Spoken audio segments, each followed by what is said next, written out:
ಕಾಂಗ್ರೆಸ್ ಪಕ್ಷ ಇಂದಿರಾ ಗಾಂಧೀಜಿಯವರು ತಮ್ಮ ಮನೆಯಲ್ಲಿರೋ ಒಡವೆನ ಇಡೀ ದೇಶಕ್ಕಾಗಿ ತ್ಯಾಗ ಮಾಡಿದವರು ಅದರ ಅಂಥ ಪಕ್ಷ ಅಂಥ ಒಂದು ಇಂದಿರಾ ಗಾಂಧಿನ ಪಡ್ಕೊಂಡಿರೋ ದೇಶ ನಮ್ಮ ದೇಶ ಐತಿ.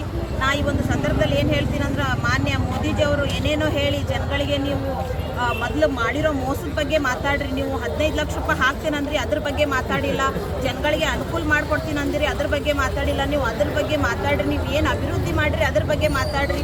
ನೀವು ಮಂಗಲಸೂತ್ರ ಕಳ್ಕೊತೀರಿ, ಮಂಗಲಸೂತ್ರ ಬಗ್ಗೆ ಮಾತಾಡೋ ಅರ್ಹತೆಯೂ ನಿಮಗಿಲ್ಲ ಅಂತ ನಾನು ಈ ಒಂದು ಸಂದರ್ಭದಲ್ಲಿ ಹೇಳಿದ್ದೀನಿ.